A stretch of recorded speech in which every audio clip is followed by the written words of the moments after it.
Hello everyone, I welcome to study हमारे साथ। मैं हूं देवेंद्र सिंह। यदि आप यूपीएससी प्रिलिमिनरी एग्ज़ाम या फिर नेट जेआरएफ हिस्ट्री को क्वालिफाई करना चाहते हैं और एनसीईआरटी से तैयारी कर रहे हैं तो आपको एनसीईआरटी बुक्स पढ़ने की बिल्कुल भी आवश्यकता नहीं है। वीडियो के फॉर्म में देखिए सारे मल्टीपल चॉइस क्वेश्चन प्राचीन भारतीय इतिहास से लेकर मध्यकालीन भारत या फिर आप मॉडर्न इंडियन हिस्ट्री के सारे क्वेश्चंस को देख सकते हैं। हम पूरी वीडियोस को लेके आ रहे हैं, आप वीडियो को पूरा देखिए। क्लास 6 से लेकर क्लास 12 तक के जितने भी मल्टीपल चॉइस क्वेश्चन बनते हैं सारे के सारे हम वीडियो की फॉर्म में लेकर आ रहे हैं। आपको सिर्फ पीडीएफ डाउनलोड करने हैं, नोट्स की फॉर्म में आपको पीडीएफ मिल जाएंगे हमारे टेलीग्राम एप्लीकेशन से। सर्च करिए @देवेंद्र सर और वहाँ से सारे के सारे पीडीएफ आप बिल्कुल भी फ्री ऑफ कॉस्ट डाउनलोड कर सकते हैं। ठीक है, इस बार हमारा टारगेट रहेगा यूपीएससी प्रिलिमिनरी एग्जाम या फिर UGC net JRF history 80+ question को सॉल्व करने का। ठीक है, इन वीडियोस को मिस मत करिए। ये पहला सेट है, सेकंड सेट बिल्कुल इसके तुरंत बाद आपको मिल जाएगा। तो वीडियो शुरू करने से पहले आपसे एक रिक्वेस्ट करना चाहूँगा, यदि आप चैनल पर नए हैं तो चैनल को सब्सक्राइब करना मत भूलिएगा और साथ में एक बेल नोटिफिकेशन होता है उसको भी दबाना मत भूलिएगा ताकि मेरी नेक्स्ट वीडियो का नोटिफिकेशन उसी समय आपको मिल जाए। ठीक है, तो चलिए शुरू करते हैं। सबसे पहले मैं आपसे एक क्वेश्चन पूछूंगा, आपको नीचे कमेंट सेक्शन में इसका आंसर देना है। बहुत ही आसान प्रश्न है और क्योंकि क्वेश्चन जो आसान होता है उसका मोस्टली स्टूडेंट आंसर नहीं देते हैं। मैं चाहूँगा कि आप इसका आंसर दीजिए नीचे कमेंट सेक्शन में। जिसका आंसर सबसे अच्छा होगा उसके आंसर को मैं पिंड कमेंट में पिंड भी कर दूंगा। ठीक है, और उसको लाइक भी किया जाएगा। सबसे प्राचीन वेद कौन सा है? ऑप्शन 4 हैं आपके सामने, यजुर्वेद, ऋग्वेद, सामवेद या फिर अथर्ववेद। इनमें से कौन सा वेद सबसे पुरातन है? ठीक है, जल्दी से नीचे कमेंट सेक्शन में इसका आंसर दीजिए। पहला ही प्रश्न है, क्लास 6 के क्या, कब, कहाँ और कैसे चैप्टर से। बहुत ही इंपॉर्टेंट प्रश्न है, थोड़ा सा ध्यान से पढ़ने की आवश्यकता है क्योंकि इसी से आपकी कॉन्सेप्ट की क्लैरिटी होती जाएगी। ठीक है, गेहूं और जौ की फसलों के संदर्भ में निम्नलिखित कथनों पर विचार करिए। ठीक है, गेहूं और जौ दो फसलें थी प्राचीन समय में, हमें जब इनके साक्ष्य मिलते हैं। ठीक है, और इनके बारे में हमने बताना है कि क्या क्या है। ऑप्शन 1 है, मनुष्यों के द्वारा सर्वप्रथम इन्हीं फसलों को उपजाने की शुरुआत की गई थी।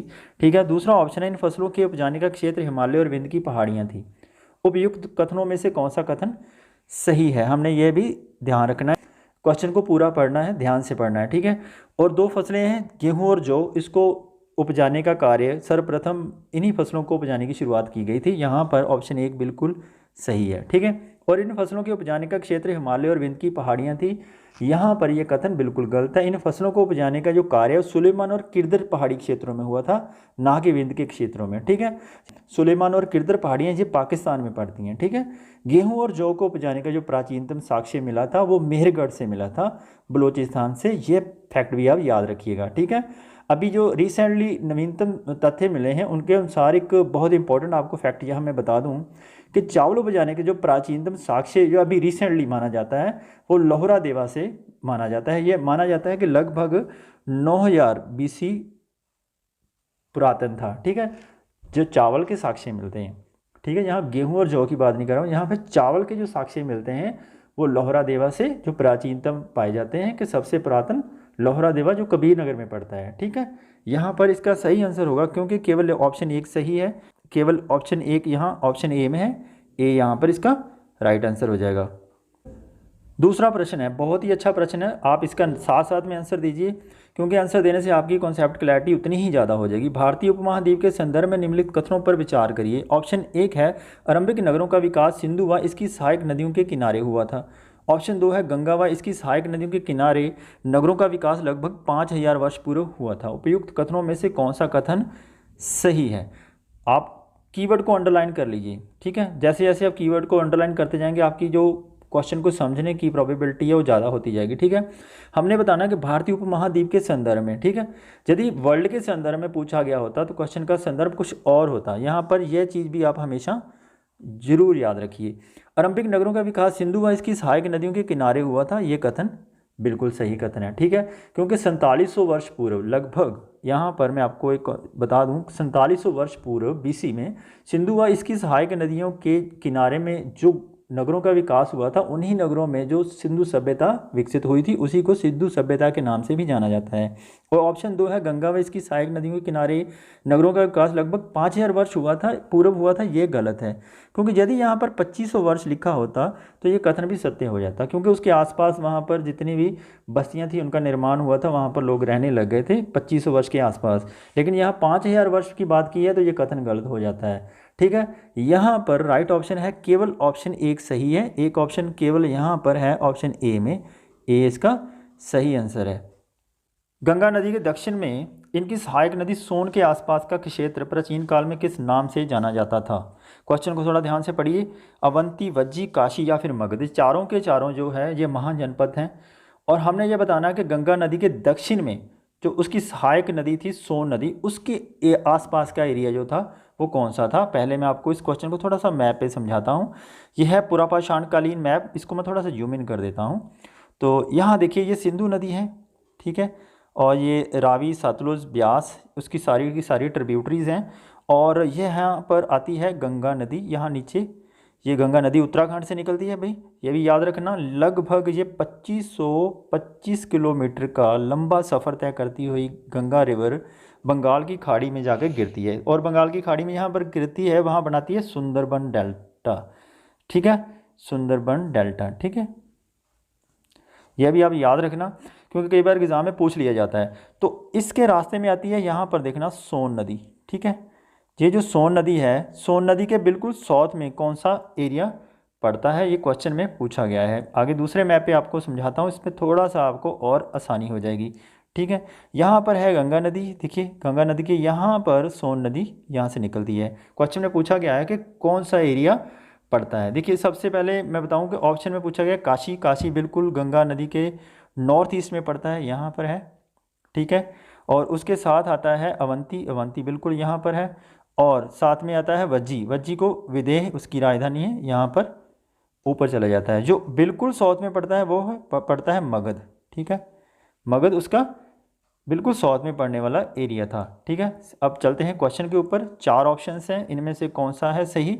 गंगा नदी के दक्षिण में इसकी सहायक नदी सोन नदी के आसपास का जो प्राचीनतम काल में नाम से जाना जाता था वो था ऑप्शन डी, मगध। और आपको मैं थोड़ी सी और जानकारी दे दूं, अवंती की राजधानी थी, अवंती को उत्तरी अवंती जिसको आजकल उज्जैन कहा जाता है, और दक्षिणी अवंती, 2 राजधानियाँ थी इसकी। ठीक है, उत्तरी अवंती और दक्षिणी अवंती। उत्तरी अवंती को उज्जैन और दक्षिणी अवंती को महिषीमती कहा जाता है। और वहीं बात करें वज्जी की, और वज्जी की राजधानी थी विदेश या फिर मिथिला। ठीक है, यह भी आप जरूर याद रखिएगा।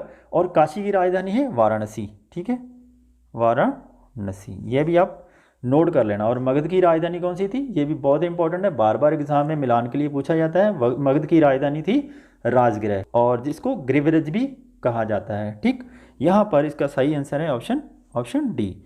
उम्मीद है कि आपको क्वेश्चन समझ आ रहा होगा। और यदि आपको वीडियो अच्छी लगी है, क्वेश्चन आपको अच्छे लग रहे हैं, समझ लग रहे हैं, तो वीडियो को लाइक ज़रूर कर दीजिए। ठीक है, लाइक करने से मुझे मोटिवेशन मिलेगा। चलिए, भारत देश के नाम के संदर्भ में निम्नलिखित कथनों में से कौन सा कथन सही है? क्वेश्चन को जब भी पढ़ना है ना, तो क्वेश्चन को कीवर्ड्स को अंडरलाइन जरूर करना है। जब तक आप इसको अंडरलाइन नहीं करेंगे, आपके गलती होने की संभावना उतनी ही ज़्यादा बढ़ जाएगी। क्योंकि क्या होता है कि हम जब एग्ज़ाम देने जाते हैं उस समय हमारा जो ध्यान, पहले तो हम प्रैक्टिस करते हैं बुक्स से ऑफलाइन, और जब एग्ज़ाम में जाते हैं, जैसे हम यूजीसी नेट के एग्ज़ाम में जाते हैं, तो वहाँ पर सारे का सारा फॉर्मेट आपको कंप्यूटर बेस्ड मिलता है, वहाँ पर गलती होने की संभावना उतनी ज़्यादा बढ़ जाती है। ठीक है, ऑप्शन 1 है लगभग 2500 वर्ष पूर्व उत्तर पश्चिम की ओर से आने वाले ईरानियों और यूनानियों ने सिंधु को हिंदोस अथवा इंदोस तथा इस नदी के पूर्व में स्थित भूमि प्रदेश को इंडिया कहा था। ठीक है, ऑप्शन 2 में पूछा गया कि भरत पर्टिकुलरली भरत जो था नाम का प्रयोग उत्तर पश्चिम में रहने वाले लोगों के एक समूह के लिए किया जाता था। इस समूह का उल्लेख संस्कृत भाषा की आरंभिक कृति ऋग्वेद में भी मिलता है।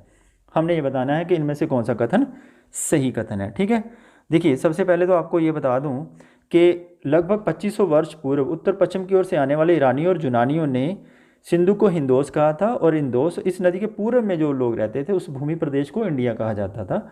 ये कथन बिल्कुल सही कथन है। और ऑप्शन 2 जो है ना, भरत नाम का प्रयोग उत्तर पश्चिम की ओर से आने वाले समूह के द्वारा किया जाता था, यह कथन भी सही कथन है। दोनों कथन सही हैं। ठीक है, यहाँ पर इसका राइट ऑप्शन हो जाएगा ऑप्शन सी। ठीक है, चलिए आगे बढ़ते हैं। पांडुलिपियों के संदर्भ में निम्नलिखित कथनों में से कौन सा कथन सही नहीं है? यहाँ पर देखना, यहाँ नहीं आया ना, नहीं को जरूर अंडरलाइन करिए। ऑप्शन ए है, अतीत में हाथ से लिखी गई पुस्तकें पांडुलिपि कहलाती थी। कथन सही कथन है, क्योंकि अतीत में जितनी भी आपको पांडुलिपियाँ मिलेंगी हाथ से लिखी गई थी, वो पुस्तकें जो थी उनको पांडुलिपि ही कहा जाता है। ऑप्शन दो है, अंग्रेजी में पांडुलिपि के लिए मैन्युस्क्रिप्ट शब्द का प्रयोग होता है, जो लैटिन भाषा के शब्द मैनु जिसका अर्थ हाथ से निकला हुआ। ठीक है, ये कथन भी सही कथन है। और ऑप्शन सी है, पांडुलिपियां ताड़ के पत्तों को काटकर अथवा हिमालय के क्षेत्र में उगने वाले भुज नामक पेड़ की छाल से विशेष तरीके से तैयार भोजपत्र पर लिखी जाती थी, और ये कथन भी सही कथन है। हमने ये बताना है कौन सा कथन सही नहीं है। अभी ऑप्शन डी है, पांडुलिपियां केवल मंदिरों और विहारों में प्राप्त होती हैं जो केवल संस्कृत भाषा में लिखी गई हैं। यहाँ पर ये कथन क्यों गलत है यह बताता हूँ आपको, थोड़ा सा क्वेश्चन को ध्यान से पढ़िएगा। पांडुलिपियां केवल, जब भी वर्ड लिखा आ जाए ना केवल, यहाँ पर दो जगह पर आया है, केवल मंदिरों और केवल संस्कृत भाषा में। ठीक है, या फिर इंग्लिश में लिखा होता है ओनली। ठीक है, हमने इसको अंडरलाइन जरूर करना है और 2 बार पढ़ना है। और पांडुलिपियां केवल मंदिरों में और विहारों में प्राप्त होती थी, ये कथन गलत है।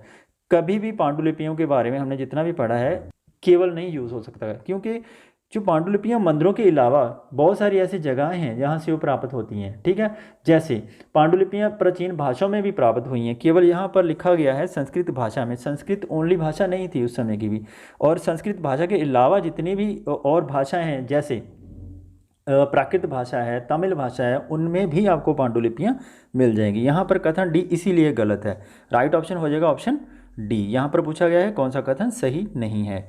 अभिलेखों के संदर्भ में निम्नलिखित कथनों पर विचार कीजिए। ऑप्शन एक है, ऐसे लेख जो केवल, यहाँ पर फिर से केवल लिखा है, इसको अंडरलाइन करिए, पत्थरों पर उत्कीर्ण किए जाते थे, अभिलेख कहलाते हैं।